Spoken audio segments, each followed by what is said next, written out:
And what's the story behind those apricots now? Okay, so the peachy keen apricots are bred by a fruit grower breeder named Harry Hoke that lives in La Crescent, Minnesota, who has been doing an apricot breeding project. He has about 4 or 5 different varieties, and apricots, once again, are pretty much true to seed. These are very, very precocious plants.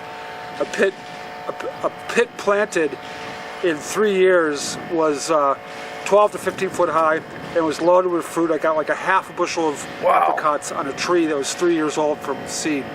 So it's once again, because we're in a zone where a lot of grafted fruit doesn't survive very well, and what happens is you plant a grafted fruit tree and it dies down to the rootstock and you're left with rootstocks. So by planting a seedling, even if the top dies back, when it sprouts back up, you got the exact same thing again. And it really kind of reduces your overall loss. Plus, generally, if you're buying grafted trees, you're paying $20 to $30 a piece for them. It gets very pricey. Oh, yeah, good.